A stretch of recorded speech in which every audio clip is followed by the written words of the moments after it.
अस्सलाम वालेकुम स्टूडेंट्स। भाई मेरी वॉइस आ रही है भाई सबको? वालेकुम सलाम सर। जी सर आ रही है। वालेकुम सलाम सर। ठीक है जनाब।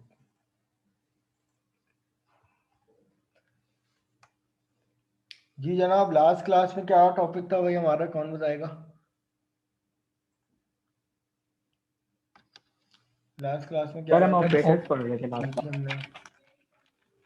क्या चीज? Operators, yes sir operator and expressions, right? Yes sir बिल्कुल अच्छा भाई, कितना टाइप के ऑपरेटर थे हमारे पास? कैटेगरी पूछ रहा हूँ, कौन कौन सी कैटेगरी थी ऑपरेटर्स की, कौन बताएगा? सर अरिथमेटिक ऑपरेटर्स थे और very good, assignment operator, increment very increment good, decrement और कंपैरिजन थे। एक्सलेंट। और बस नहीं सर लॉजिकल थे बहुत सर, सारे थे जो, हाँ लॉजिकल ऑपरेटर लॉजिकल थे। और कंडीशन, एक दो और भी थे। हाँ, कंडीशनल कंडीशनल ऑपरेटर थे और कास्ट ऑपरेटर, कास्ट ऑपरेटर था, इंडेक्स ऑपरेटर था, मेंबर एक्सिस ऑपरेटर था, इंक्रीमेंट और और decrement operator sir. string concatenation increment switches. और डिक्रीमेंट था, स्ट्रिंग स्ट्रिंग कॉन्केटिनेशन। सही है, आप जो कहोगे तो वो रिपीटेशन में आएगी। अच्छा, एक और ऑपरेटर पढ़ा था, शायद किसी ने नाम नहीं लिया, टर्नरी ऑपरेटर। कौन बताएगा क्या Comparison होता है? operator. Comparison operator ternary operator कहलाते हैं। पूछ रहा हूँ, मैं आप लोगों से पूछ रहा हूँ। वो तो कंडीशनल में आते हैं ना, टर्नरी ऑपरेटर तो। हाँ सही है, कंडीशनल तो ऑपरेटर कंडीशनल का बताया था। दूसरा नाम टर्नरी है ऑपरेटर तो कंडीशनल टर्नरी ऑपरेटर नहीं ऑपरेटर। कहलाते? टर्नरी तो हाँ मैं वही कह रहा हूँ ना, इसका दूसरा नाम बेसिकली सुनना चाह रहा था। अच्छा जनाब, चले, वेरी गुड। सबको पता है कि भाई लास्ट क्लास में क्या बातें हुई थी। अच्छा जी, ये मुझे बताएं, कौन सैयद इजहान, सैयद इजहान,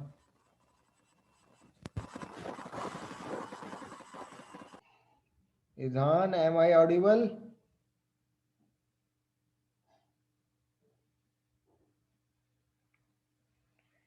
मोहम्मद काशिफ? अस्सलाम वालेकुम सर। वालेकुम सलाम। इजहान हॉस्पिटल में क्या हो गया भाई, खैरियत? अल्लाह रहम, अल्लाह ताला सेहत दे तुम्हें। बड़ी बात है यार, हॉस्पिटल में रहते हुए तुम क्लास ले रहे हो। अच्छा भाई जी, काशिफ, ये मुझे बताएं कि what is pre increment operator, what is post decrement operator, क्या होते हैं? सर प्री इंक्रीमेंट ऑपरेटर्स होते हैं जो पहले ऑपरेशन परफॉर्म करें, फिर जैसे कि प्लस या माइनस, ये दो ही होते हैं, इंक्रीमेंट और डिक्रीमेंट। तो प्री इंक्रीमेंट में पहले हम डबल प्लस या माइनस लगाते हैं, जिसकी वजह से पहले प्लस या माइनस होता है, फिर उसके बाद ऑपरेशन परफॉर्म होता है। और पोस्ट पोस्ट जो इंक्रीमेंट और डिक्रीमेंट है, उसमें पहले बाद में हो जाता है। फिर पहले क्या होता है? पहले वैल्यू सेम रहती है, फिर हाँ, नेक्स्ट टाइम जब हम उसे रन करते हैं या प्रिंट करवाते हैं तो उसमें वन माइनस या प्लस हो जाता है। हाँ। लेकिन इसका प्रॉपर पता है किस तरीके से जवाब देना, कोई भी पूछे तो तुम लोगों से, कि पोस्ट का मतलब ये होता है कि वो पहले एक्चुअल वेरिएबल को लेता है और फिर उसके बाद जब वो इंक्रीमेंट ऑपरेटर उसको मिलता है ना, तो वो मेमोरी में वैल्यू को अपडेट कर देता है। फिर उसके बाद जब आप उसी वेरिएबल को दोबारा यूज करते हो तो वो अपडेटेड वैल्यू आती है। तो मेमोरी का वर्ड जरूर आप लोग यूज करा करो कि भाई वो मेमोरी में पोस्ट जो है वो पहले एक्चुअल वैल्यू दिखाता है, फिर उसके बाद वो मेमोरी में उस वेरिएबल की वैल्यू को अपडेट कर देता है। ठीक है, चले, वेरी गुड। जी सर, थैंक यू। अच्छा भाई, तो ये बातें थी भाई जो हमारी लास्ट क्लास में हुई थी, कि भाई हमने ऑपरेटर्स पढ़े थे। ऑपरेटर्स के बाद जो है गालिबन हम लोग उस पे आए थे कि डिफरेंट टाइप के ऑपरेटर्स पढ़े थे, असाइनमेंट से स्टार्ट किया था हमने, और फिर उसके बाद स्ट्रिंग कॉन्केटिनेशन ऑपरेटर था, फिर हमारे पास असाइनमेंट ऑपरेटर थे, फिर अर्थमेटिक ऑपरेटर थे। अर्थमेटिक ऑपरेटर में एक ऑपरेटर था परसेंटेज का, वो क्या काम करता है? हिना राणा? मॉड्यूलस का सर, वो बस एक मिनट एक मिनट एक minute, Hina, sorry sorry sorry am I audible? जी सर। जी हिना, परसेंटेज का ऑपरेटर क्या काम करता है? Percentage? Ji,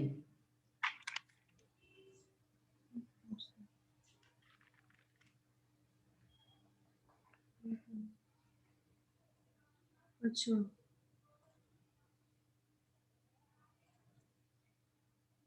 and operator.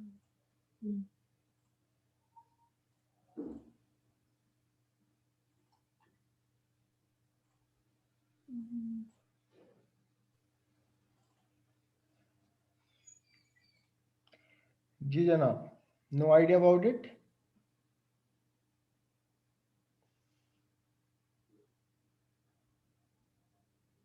No idea?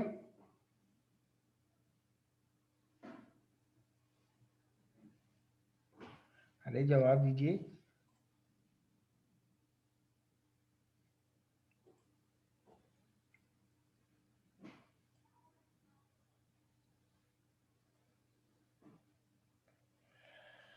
चले खैर, आई होप कि आता होगा आपको, नेट इश्यू होगा।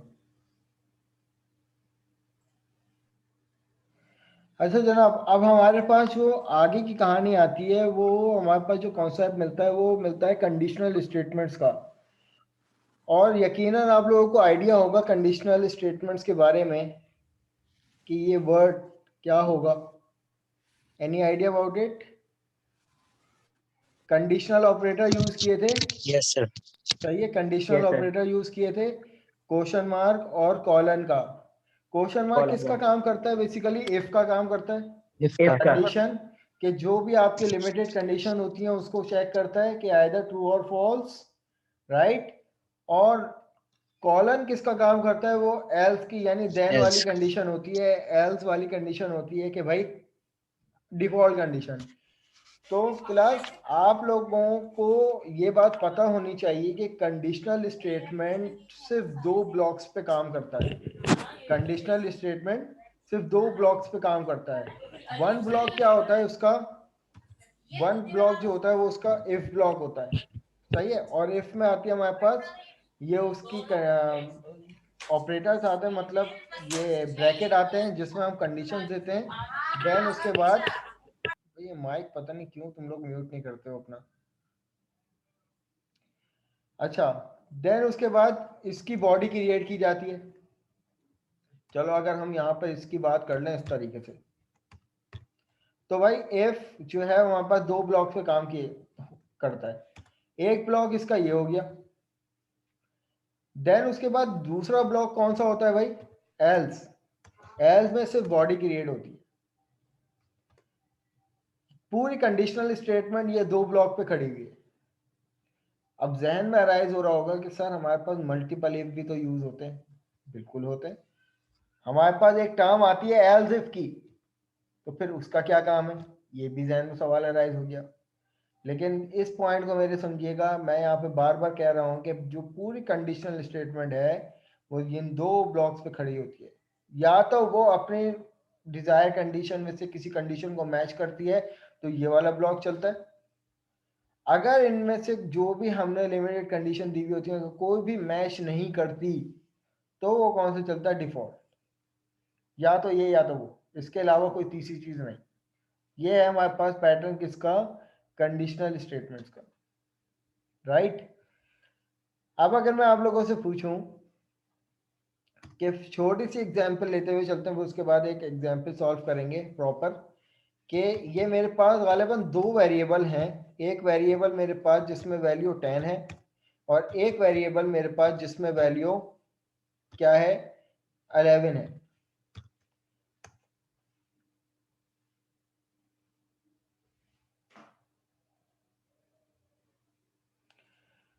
जी थैंक यू है ना, मुझे पता था कि आपको पता था ये बात। ठीक है, चलिए अच्छी बात है, गुड। अच्छा जनाब, तो अब यहाँ पर अगर मैं एक इफ की कंडीशन देता हूँ और इफ लिखकर डबल टैप करता हूँ तो ये मुझे पूरा इफ का ब्लॉक बना के दे देगा। अब उसमें कुछ नहीं तो ये वाली कंडीशन तो सबको देनी आती है। ये बीच में कौन सा ऑपरेटर यूज किया है भाई मैंने? कौन सा ऑपरेटर कहलाता है ये? Greater than.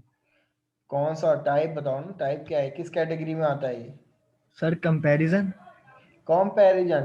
तो यानी इसका Comparison मतलब कि हम इन 2 वेरिएबल्स को कंपेयर कर रहे हैं यहाँ पे। और इफ क्या कर रहा है? इफ क्या करेगा? डिसीजन लेगा ट्रू और फॉल्स का। क्योंकि ना तो हमने यहाँ पे तो कोई बूलियन वेरिएबल लिया है जैसे कि हम करते हुए आ रहे थे, ना तो कोई तीसरा वेरिएबल है बूलियन टाइप का। लेकिन यहाँ पर क्या कर रहे हैं? इफ का ब्लॉक में इफ के अंदर ये एक कंडीशन दे रहे हैं कि भाई हम 2 वेरिएबल को आपस में कंपेयर करवा रहे हैं। अब ये इफ जो है वो डिसीजन लेगा आइदर ट्रू का। अगर ट्रू डिसीजन लेता है तो ये अपनी बॉडी का कोड रन कर देगा। मैं यहाँ पर कह देता हूँ कि भाई yes this is true. Then उसके बाद जो दूसरा ब्लॉक बनता है वो बनता है एल्स कंडीशन। अगर ये बात सही नहीं है तो फिर अदरवाइज मैं ये कह देता हूं नो, इट्स नॉट ट्रू, या बल्कि कह देते हैं इट्स फॉल्स। अब इस बात में से इस छोटे से कोड में किसको एतराज है तो भाई वो एक्नॉलेज करे। क्या ये वाला कोड सबको समझ में आता है? Yes sir. ठीक है, इसमें मेरा नहीं ख्याल कि कोई कंफ्यूजन होनी चाहिए। सिंपल दो वेरिएबल लिए, दोनों में अलग अलग वैल्यू स्टोर करवा दी, और इफ के ब्लॉक में हम कह रहे हैं कि भाई ए जो है वो ग्रेटर देन है बी से। अब हमें नहीं पता ये इफ डिसाइड करेगी कि आइदर दिस कंडीशन और ट्रू और नॉट, तो हमें देखकर ये पता चलता है कि भाई ये कंडीशन जो है ये फॉल्स है, और होनी भी चाहिए कि भाई ए के अंदर 10 वैल्यू है, बी के अंदर 11 वैल्यू है, हम कह रहे हैं कि 10 is greater than 11, no this is false. तो यहाँ पर रिटर्न क्या मिलेगा हमें? यहाँ पर जो हमें आउटपुट मिलेगा वो ये मिलेगा कि नो इट्स फॉल्स, राइट। अब यहाँ पर मैं एक और कंडीशन देता हूं, लेकिन अगर मुझे मल्टीपल कंडीशन को एक ही ब्लॉक में यूज करना होता है तो कौन से ऑपरेटर यूज होते हैं? टाइप बताना, टाइप बताना, टाइप। Logical operator. लॉजिकल, सही है। अब मैं यहाँ पर अगर पहला लॉजिकल ऑपरेटर देता हूं और यहाँ पर कंडीशन देता हूं, एक कंडीशन ट्रू, एक कंडीशन फॉल्स थी, एक कंडीशन मैंने ट्रू कर दी। अब मुझे बताओ डिसाइड करके कि which block will execute, either this statement और दिस स्टेटमेंट। सर ट्रू वाली स्टेटमेंट चलेगी। ट्रू वाली स्टेटमेंट चलेगी, बिल्कुल सही लास्ट है। वाली।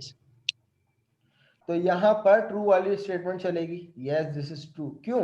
एक कंडीशन तो फॉल्स थी, फिर क्यों चल गई? इसका सर ये आंसर कौन और का देगा? ऑपरेटर, और का ऑपरेटर यूज किया हुआ है। सर हाँ। और का ऑपरेटर यूज हुआ है ना। अब मुझे बताइए कि और के ऑपरेटर की फंक्शनलिटी क्या है? शाबाश, सबको पता है।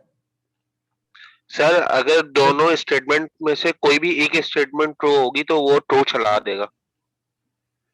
ठीक है, अगर मैं इसके ट्रूथ टेबल की बात करता हूं तो एक बिट ये है, एक बिट ये है, सही है। अब इसको देख के क्या करोगे, क्या कहोगे, क्या ये 0 या 1 है? इसको देख के ये क्या 0 है डिसाइड सर। करोगे? ये 0 है। ये 0। इसको देख के क्या कहोगे, ये 0 है या 1 है? ये 1 है। अब 0 और 1 के दरमियान अगर और ऑपरेटर होता है तो और ऑपरेटर एक ऑप्शनल ऑप्शन प्रोवाइड करता है कि भाई अगर आपके पास मल्टीपल कंडीशन है और उनमें से कोई एक भी अगर ट्रू हो जाएगी तो ये पूरा ब्लॉक को क्या कर देगा? ट्रू कर देगा, सही है। तो हमने इसका ट्रूथ टेबल भी लास्ट क्लास में देखा था ना बना के कि भाई 0 1 equal to 0, 1 0 equal to, sorry मैं गलत कह गया, 0 1 इक्वल टू 1 और 1 0 इक्वल टू 1, 1 1 तो है ही 1, बट 0 0 इज इक्वल टू 0। ये किसका ट्रूथ टेबल था? ये हमारे पास और का ट्रूथ टेबल था, राइट। और क्या? अब मैं यहां पर लगा देता हूं एंड। तो अब मुझे डिसाइड करके बताओ कि क्या प्रिंट होगा? सर फॉल्स हो जाएगा। क्यों? क्योंकि एंड ऑपरेटर दोनों कंडीशंस को मीट करेगा। उसके बाद हमारे पास जो है वो एंड के फीचर के बारे में आप लोग क्या जानते हो कि भाई एंड एक वो ऑपरेटर होता है जो माना के मल्टीपल कंडीशन को जोड़ने के लिए लिखा जाता है, लेकिन वो कहता है कि सारी कंडीशन अगर मैच करेंगी, मीट करेंगी, तो वो ब्लॉक को चलाएगा, अदरवाइज नहीं चलाएगा। तो एंड कंडीशन मोस्टली हम डिफरेंट वैल्यू से को यूज करते हुए इंप्लीमेंट करते हैं कि जैसे कि हमारे पास लॉगिन पैनल होता है एक, तो लॉगिन पैनल में हमारे पास क्या शर्त होती है कि भाई यूजर नेम और पासवर्ड दोनों ही सही होने चाहिए तभी वो चलाएगा, लॉगिन करेगा, वरना नहीं करेगा। तो वहां पे क्या कॉन्सेप्ट यूज हुआ होता है? वो एंड का ऑपरेटर यूज हुआ होता है, एंड की कंडीशन यूज हुई होती है। बट अगर मैं उसी पैनल पे अगर लगा दूं और, तो क्या आपके हिसाब से क्या वो वाला पैनल आपके हिसाब से सही वर्किंग करेगा या नहीं? नहीं सर, सही वर्किंग नहीं करेगा। नहीं वो करेगा किसी क्योंकि भी वहां एक पे इनपुट के ऊपर जो है वो लॉग इन हो डिसीजन जाएगा। ले लेगा, जबकि it not a make sense, ये पैटर्न ही नहीं है। क्लास 2 मिनट दीजिएगा प्लीज, 2 मिनट दीजिएगा। यस सर, अजान हो रही है।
जी स्टूडेंट्स,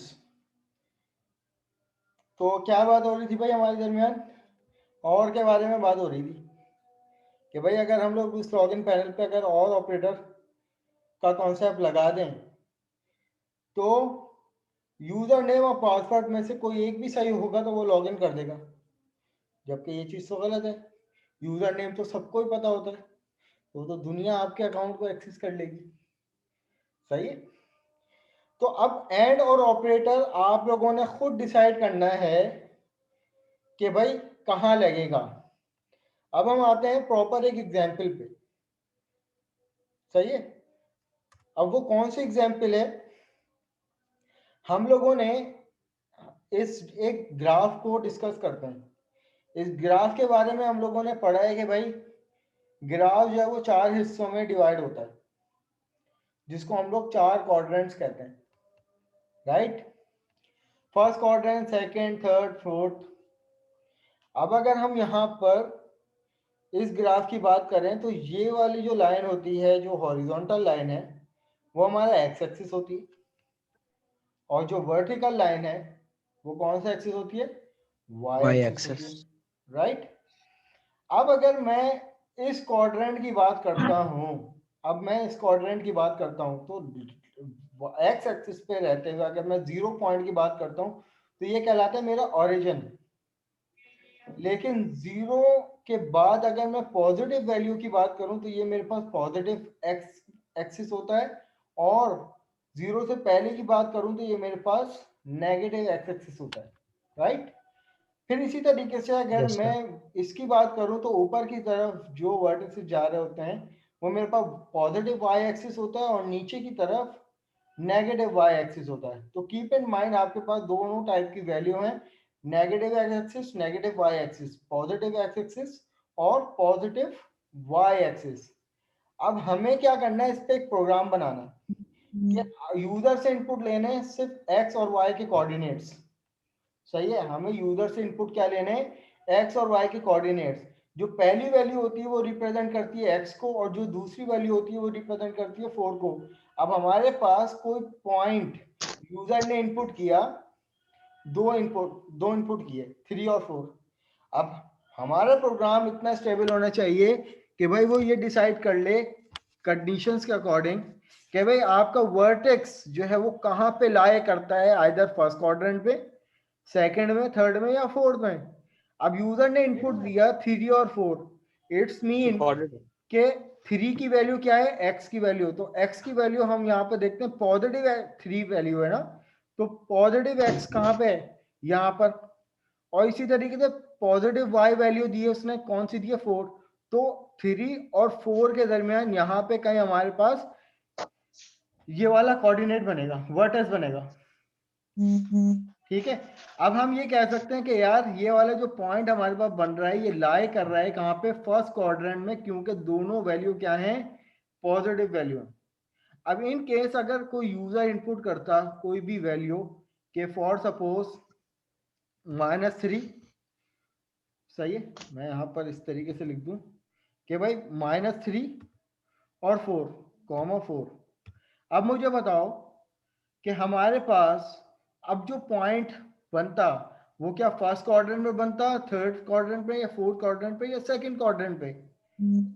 Second quadrant. अब यहाँ पर सेकंड क्वाड्रेंट में इसलिए बनता है क्योंकि हमने देखा कि भाई x की वैल्यू क्या है, -3। Minus. इट्स मीन -3 का मतलब ये है कि 0 से लेस -3, और पॉजिटिव क्या वैल्यू है, 4। तो हमारे पास जो वर्टेक्स बनेगा, जो पॉइंट बनेगा वो यहाँ पे कहीं बनेगा।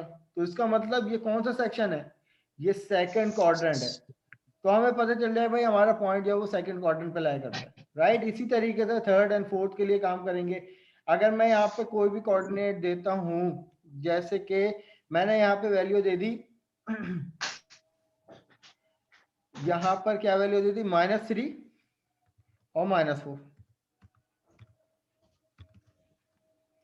सही है, ये वैल्यू दे दी। अब रैंडमली यूजर ने जो भी इनपुट किया, तो अब इसका मतलब ये है कि भाई x की वैल्यू क्या है, -3 अभी भी स्टिल यहाँ पर, और y की वैल्यू अब -4 है। तो ऊपर के बजाय अब नीचे की तरफ आएगा, तो पॉइंट हमारे पास कुछ यहाँ पे बनेगा, यहाँ पर ये वाला पॉइंट बन जाएगा। मैं यहाँ पर इसको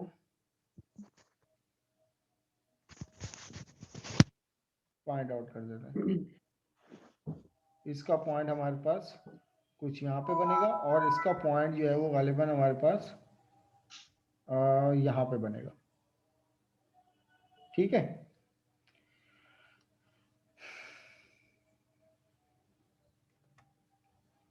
तो अब इसका मतलब ये हुआ कि ये जो पॉइंट है ये कहाँ पे लाई कर रहा है, ये इन वैल्यू के अकॉर्डिंग थर्ड क्वाड्रेंट पे लाई कर रहा है, क्योंकि इसमें x भी नेगेटिव है, y भी नेगेटिव है। बट अगर हम यहाँ पर अपने इसकी बात करें तो यहाँ पर अगर हमारे पास वैल्यू है फॉर सपोज ये, और यहाँ पे ये वैल्यू है -4, तो अब इस यूजर इनपुट पे हमारे पास जो पॉइंट बनेगा, +3 वैल्यू यहाँ पर और -4 वैल्यू कुछ यहाँ पॉइंट बनेगा। तो इसका मतलब ये है कि भाई ये लाइक जो करेगा पॉइंट इन कोऑर्डिनेट्स के अकॉर्डिंग, वो फोर्थ क्वाड्रेंट पे लाई करेगा। ये कॉन्सेप्ट समझ में आया सबको? Yes, sir. अब हमें इसका प्रोग्राम लिखना है। तो कोई भी प्रोग्राम लिखने से पहले उस प्रोग्राम की थ्योरेटिकल इम्प्लीमेंटेशन देख लो कि भाई इम्प्लीमेंटेशन है क्या, उसके बाद फिर हमारा प्रोग्राम लिखना बहुत आसान हो जाता है। अब हमें ये वाला प्रोग्राम लिखना है, तो सबसे पहले हमें चाहिए 2 यूजर से इनपुट। हमने कहा कि भाई उसी लाइन पे यूजर से इनपुट चाहिए। हमने कहा कि भाई इंटर करो, inter the value of x coordinate. चलो भाई ये x की वैल्यू आ गई।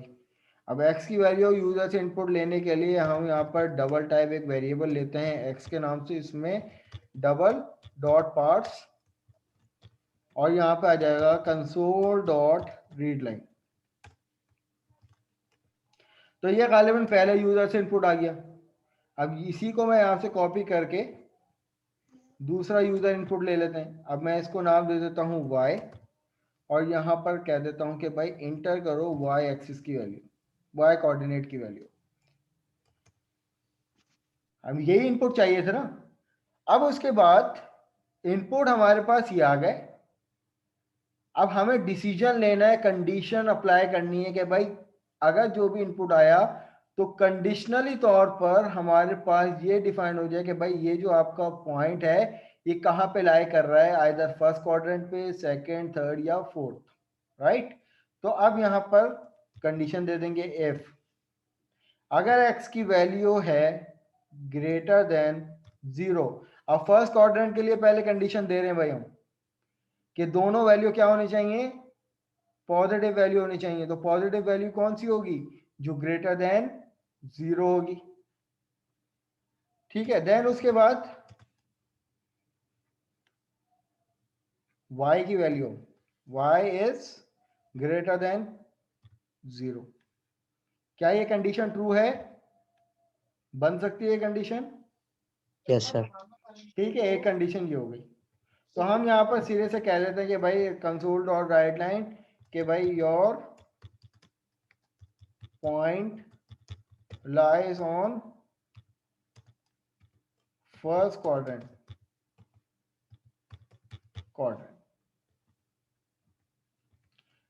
अब क्लास मुझे एक बात बताइए कि क्या मुझे मल्टीपल इफ यूज करने चाहिए? नो सर, क्यों? एल्स इफ यूज करना चाहिए ना। एज इफ का क्या कॉन्सेप्ट है?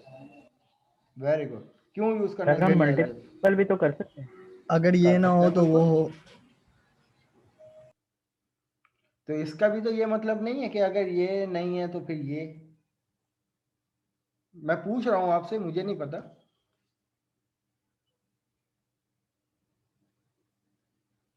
जी जनाब, एनी आइडिया? चलो मैं इसको यहां से कट कर रहा हूं और इन दो यूजर से इनपुट लेते हुए मैं आपको मल्टीपल इफ की कहानी समझाता हूं कि अगर x की वैल्यू ग्रेटर देन है y की वैल्यू से तो मेरे पास ये वाला ब्लॉक चल जाए कि भाई x is greater then y, right. लेकिन अब मैं यहाँ पे एक और इफ अगर दूंगा ना तो फिर क्या होगा कि भाई अगर y जो है वो ग्रेटर देन है x से, ये वाली कंडीशन दे सकते हैं हम लोग, बिल्कुल दे सकते हैं। और इसमें मैंने यहाँ पर दे दिया कि भाई y is greater then x। उसके बाद एक एल्स कंडीशन मैंने दी, मैंने इसको कह दिया कि भाई एल्स ब्लॉक। अब समझिएगा क्या होगा इस प्रोग्राम में कि जब मैं यहाँ पर इनपुट करता हूं यूजर के थ्रू, तो मैंने यहाँ पे एक वैल्यू दे दी रैंडमली 10 वैल्यू दे दी। अब यहाँ पे मुझसे मांग रहा है दूसरी वैल्यू, मैंने यहाँ पे दे दी 11 वैल्यू। तो अब मुझे बताइए कि कौन सी स्टेटमेंट प्रिंट होनी चाहिए? y is greater. तो यानी इसका मतलब ये है ना कि भाई y कोऑर्डिनेट की वैल्यू जो है वो x कोऑर्डिनेट की वैल्यू से क्या है, बड़ी है। तो जब मैं इंटर करूंगा तो सिंपल ये मुझे सीधा सीधा आंसर दे देगा y इज ग्रेटर देन 0। लेकिन क्लास जब मैं यहाँ पर ये इनपुट करूंगा ना कि भाई मैंने 10 की वैल्यू ग्रेटर दे दी और y की वैल्यू लेस दे दी, तो अब मुझे बताइए कि कौन सा ब्लॉक चलना चाहिए? ये वाला, x का ब्लॉक। सही है। लेकिन साथ साथ एल्स भी चलेगा। ये हो गया भंड। अब ये कौन एलेबोरेट करेगा? जिन भाई को पता था कि एल्स इफ यूज करेंगे, शाबाश जनाब, बताइए क्यों एल्स इफ यूज करेंगे? ताकि एल्स ब्लॉक ना चले। सही है। मैं आपको शुरू से एक बात बताते हुए आ रहा हूं वेरी गुड जनाब, बिल्कुल सही बताया है। मैं आपको शुरू से एक बार बता रहा हूं कि कंडीशनल स्टेटमेंट सिर्फ दो ब्लॉक्स पे चलती है, या तो इफ या तो एल्स। अगर हम अब यहाँ पे कंडीशन पता है क्या है कि कंपाइलर इसको जब पहली कंडीशन के तौर पर रीड कर रहा है तो कंपाइलर एक्सपेक्ट कर रहा है कि इसका भी एल्स होना चाहिए, लेकिन मौजूद ही नहीं है। तो फिर अगर ये वाली कंडीशन जब इसको ट्रू मिल जाती है तो कंपाइलर क्या करेगा कि इसको भी बिला वजह रीड करेगा और इसको ट्रीट करेगा इस इफ का इस एल्स का इफ। तो फिर जब इसको भी ये फॉल्स मिलेगा तो यूं समझेगा कि भाई ये कंडीशन फॉल्स हो गई तो चलो एल्स चला दो, जबकि ये कंडीशन पहले से ट्रू है। तो ये क्या करेगा, इसके साथ इसके एल्स को भी चला देगा। समझ में आ रही है चीज? क्योंकि शुरू से मैं बता रहा हूं कि एल्स इफ यानी एल्स इफ का कॉन्सेप्ट दो ब्लॉक्स पे चलता है। अगर मुझे ये मुझे आउटपुट नहीं मिलना चाहिए कि अगर मैंने ये वाली कंडीशन ट्रू कर दी तो ये इसको ना चेक करे कंपाइलर, तो मैं इसको लगा कर दूंगा एल्स इफ। तो अब ये एल्स इफ के लिए पहली बात तो ये है, एल्स इफ के लिए एक इफ का होना जरूरी है। ये तो शर्त है पहली कि अगर मैं इसी ब्लॉक को अगर कमेंट आउट कर दूं तो इसको पता ही नहीं है कि ये एल्स इफ क्या है। तो एल्स इफ के लिए एक्सपेक्ट करेगा कि भाई ये पहले इफ होना जरूरी है। अब क्योंकि मैं मेरी स्टेटमेंट का अकॉर्डिंग के भाई कंडीशनल स्टेटमेंट दो ब्लॉक पे काम करती है, तो अब इस टाइम कंपाइलर इन दोनों को मिलाकर कंसीडर करेगा एक ब्लॉक और ये आ गया दूसरा ब्लॉक। अब आप 85 एल्स इफ लगाओ, इट्स अप टू यू, किसी को कोई एतराज नहीं होगा। अब ये जो तीन एल्स इफ, ये दो एल्स इफ के बाद ये जो एक इफ है, ये पूरा मिलकर एक ब्लॉक बनेगा। देन उसके बाद एल्स जो है वो एक दूसरा ब्लॉक बनेगा। ये बात कितनों को क्लियर नहीं हुई? जी सर एक जनाब। बार रिपीट कर दीजिएगा। चलो जी रिपीट कर देता हूं। अब देखो जनाब, हमने यहाँ पर तीन कंडीशन दे दी। हम यहाँ पर एक कंडीशन में कह रहे हैं कि भाई x जो है वो ग्रेटर देन होगा y से, या तो y जो है वो ग्रेटर देन होगा x से, या हमने कह दिया कि दोनों एक दूसरे के इक्वल होंगे। पॉसिबिलिटी है। तो हम यहाँ पे कह देते हैं कि भाई x is equal to y। अब समझिएगा इस चीज को। अब एल्स इफ क्योंकि मैंने यहाँ पे लगाया है, एल्स इफ क्योंकि मैंने यहाँ पे लगाया है, तो अब ये प्रॉपर मेरे पास वर्किंग किस तरीके से करेगा मैं आपको ड्राई रन करके बताता हूँ। बल्कि सबसे पहले ये तो यूजर से इनपुट मांगेगा। चलो भाई स्टेप ओवर। अब ये मुझसे मांग रहा है यूजर इनपुट। मैंने पहला यूजर इनपुट दिया 2, किसकी वैल्यू है, x की वैल्यू, इंटर कर दी। अब जब मैं दोबारा स्टेप ओवर करूंगा, अब ये दोबारा स्टेप ओवर करने के बाद अब ये मुझसे मांग रहा है y की वैल्यू। मैंने यहाँ पे इंटर कर दी 3 वैल्यू। अब जब मैं इंटर करूंगा ना, तो अब ये कंपाइलर जो है वो पहले इफ के ब्लॉक पे आया और उसने यहाँ पे कंडीशन चेक करी कि क्या 2 की वैल्यू 3 की वैल्यू से बड़ी है। नहीं भाई, फॉल्स हो गया। तो अब क्या होगा, अब क्योंकि इसको पहला ब्लॉक क्या मिला, फॉल्स मिला, तो अब ये इसकी बॉडी पे नहीं जाएगा, अब ये आ जाएगा एल्स इफ पे। सही है। अब इसको एल्स इफ में ये वाली कंडीशन ट्रू मिली, जबकि इसके बाद एल्स इफ में एक और कंडीशन थी। अब कंपाइलर को जब क्योंकि ये वाला ब्लॉक मिल गया एग्जीक्यूट होने के लिए, कंडीशन क्योंकि ट्रू हो गई, तो अब कंपाइलर ना तो इसको देखेगा ना तो इसको देखेगा। तो अब इसकी वर्किंग क्या होगी कि कंपाइलर इसकी बॉडी में गया,